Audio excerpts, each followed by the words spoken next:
Dans ce module, nous allons voir comment gérer les titres que nous avons retrouvés, comment les visualiser, comment les télécharger. J'ai donc fait une stratégie dans le secteur de la santé, dans 4 bases de données, sur la présence ou non de radioactivité dans l'eau potable et j'ai obtenu un certain nombre de résultats que j'ai limités ici aux dernières années, 2010-2019, pour obtenir finalement 568 documents. Donc nous sommes sur la page des titres et vous voyez que si j'arrive au bas de ma page, vous constatez que j'ai 100 titres parce que par défaut dans mes préférences, j'ai demandé pour avoir 100 titres à la fois pour pouvoir les visualiser plus facilement. Vous pouvez demander un nombre plus restreint de titres par page si vous le souhaitez. Donc vous voyez qu'ici à la gauche de chaque titre, il y a une icône qui va vous renseigner directement quel genre d'article, quel genre de document vous avez sélectionné. Donc vous avez vu rapidement ici qu'il s'agissait de Conference Papers et Proceedings, donc les papiers et les actes, de même que les comptes rendus qui sont produits au cours de conférences. Vous avez ici les Scholarly Journals, donc les journaux scientifiques, les articles académiques, les articles savants.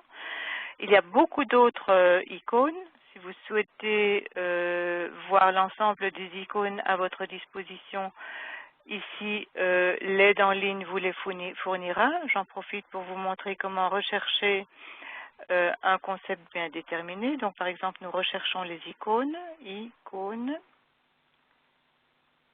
Voilà, rechercher. Et je vais retrouver ça sous les types de sources. Donc, vous voyez ici toutes les icônes que vous pourriez rencontrer dans les résultats qui s'afficheront après vos stratégies.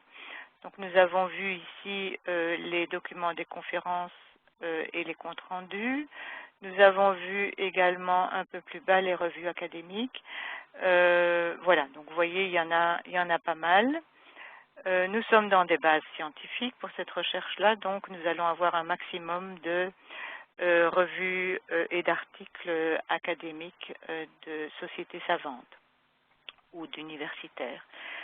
Voilà, alors, au niveau de la visualisation des titres, tout d'abord, nous avons à notre disposition quelque chose de très intéressant et qui est gratuit, c'est l'aperçu. Donc, si vous vous positionnez sur aperçu, vous avez directement accès au résumé de l'article. Donc, ça donne une information supplémentaire à certains titres qui sont parfois peu parlants. Il faut se positionner un petit peu mieux pour avoir plus d'informations. Donc là, vous voyez, j'ai également la possibilité de voir quels sont les sujets qui ont été attribués à cet article par les experts de la base de données. J'ai différents liens qui m'orientent vers les auteurs, qui m'orientent vers le titre de la publication. Je peux à partir d'ici décider qu'il me faut que la citation brève, c'est-à-dire uniquement les éléments bibliographiques, ou je peux décider que je souhaite avoir l'entièreté du document, donc les citations et les résumés. Donc c'est ce qu'on appelle le document complet fourni par le fournisseur. Donc ce n'est pas le texte intégral. Le texte intégral pourrait vous être fourni par un résolveur de liens que vous voyez ici et qui vous orienterait alors directement vers le texte intégral soit de la revue pour lequel vous auriez un abonnement électronique, soit vers un site qui serait accessible sur le net gratuitement. Voilà. Nous décidons par exemple d'ouvrir un titre.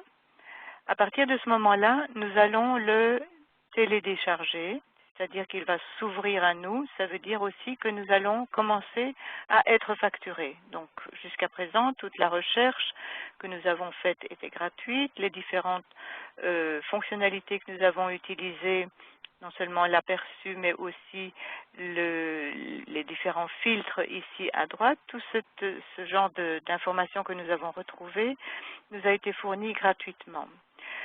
Avant d'ouvrir le titre, vous voyez que le marquage s'est effectué en jaune sur les différents termes que nous avons utilisés, mais je peux me positionner sur Multi et avoir alors chaque terme dans une couleur différente. Nous avons jusqu'à 14 couleurs différentes et ceci permet de voir plus rapidement où nos différents termes ont été retrouvés et évaluer la pertinence de l'article. Bien, nous allons maintenant ouvrir un article en cliquant sur le lien. Donc nous demandons en fait l'article complet et nous obtenons cette information-ci. Donc nous avons le titre, nous avons les auteurs. Chaque fois que vous retrouverez cette icône, c'est une information qui vous est fournie par la base de données Cost Color Universe de ProQuest, donc une information gratuite supplémentaire qui vous indique où l'auteur travaille. Le titre de la publication en lien électronique vous permettant d'avoir d'autres éléments, d'autres articles qui ont été publiés dans cette publication-là. Et si vous souhaitez voir les doublons, vous cliquez sur ce lien-ci. Si vous n'avez pas si vous hésitez sur l'anglais, vous pouvez demander une traduction. Donc il y a la possibilité de traduire dans différentes langues, notamment en français. C'est évidemment une traduction machine qui ne sera pas tout à fait correcte au niveau de la syntaxe, mais qui vous donnera les éléments supplémentaires pour la bonne compréhension du résumé. Ensuite, nous avons toute l'indexation. Donc, nous avons les sujets. Nous avons vu que les sujets, c'était les descripteurs. Donc, les descripteurs apposés au document par les experts des bases de données. Nous avons ici un champ classification. Donc, c'est un champ proposé par Embase. Vous voyez ici, en fin de document, la base de données qui a fourni cet article-là, donc c'est la base Embase. Donc suivant les bases de données dans lesquelles vous serez, vous aurez plus ou moins de champs d'indexation. Ici, Embase fournit aussi le champ substance, les identifiants ou identificateurs qui sont des mots-clés fournis par les auteurs. C'est différent des mots-clés fournis par les experts des bases de données. Le titre, les auteurs, toujours avec un lien électronique permettant de rechercher tous les articles produits par ces différents auteurs, avec leur adresse, une adresse courriel et leur affiliation. La langue dans laquelle l'auteur a écrit, c'est un auteur polonais mais il a écrit en anglais. Les résumés sont toujours en anglais. Le type d'article, etc., etc., les informations bibliographiques, comme vous les voyez ici. Le DOI, qui est le Digital Object Identifier, c'est un lien numérique, donc un lien électronique, qui vous oriente directement, si il existe, vers le texte intégral. Ici, je vais cliquer dessus pour vous montrer que j'arrive en fait sur Science Direct qui me propose le texte intégral ici que je peux également télécharger en format PDF et qui, comme vous le voyez, est offert par l'Université du Minnesota. Bon, tout ça va dépendre évidemment de vos abonnements à des revues électroniques, mais si vous voyez le lien DOI, c'est toujours intéressant de l'avoir car il vous dirige vers le texte intégral. Et puis vous avez différentes informations suivant les bases de données toujours, nombre de références, les dates de publication, les dates créées. Donc vous voyez ici c'est un article qui vient d'être créé, qui a sa date de publication en septembre. Et puis il y aura d'autres dates de mise à jour, de premiers disponibles, etc. que nous verrons dans un autre module. Bien, après ceci, qu'est-ce que nous pouvons faire avec ce document ?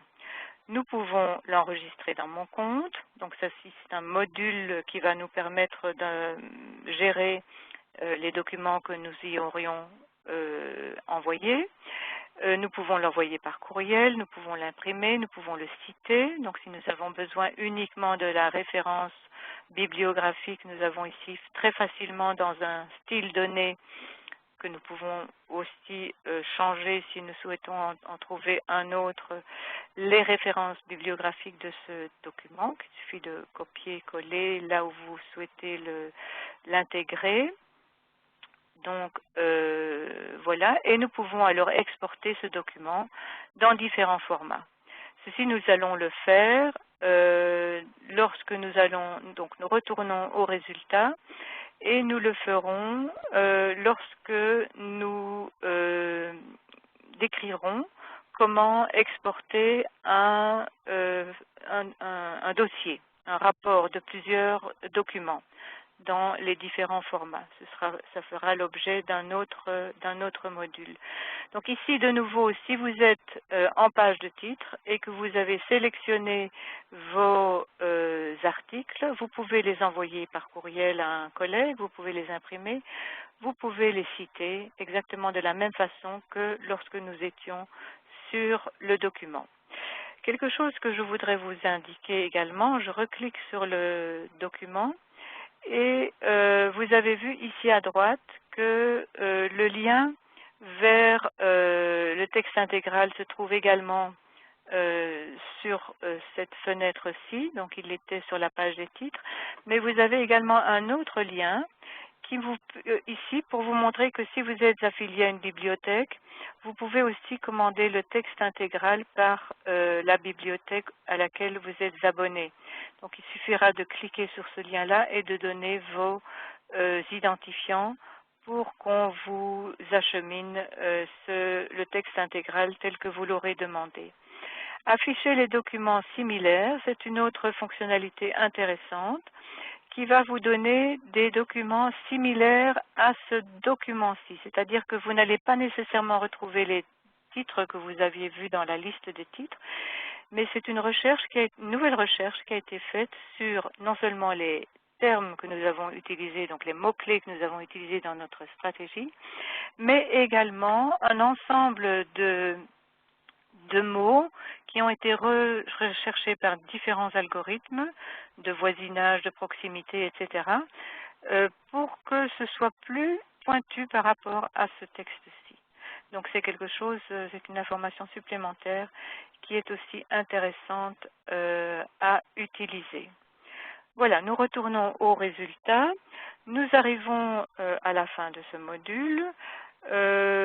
Si vous avez le moindre souci au niveau de la visualisation de vos titres, des différents formats que vous pourriez choisir, n'hésitez pas à nous contacter. C'est toujours la même adresse, c'est customer@dialog.com, donc dialogue comme en anglais, dialog.com.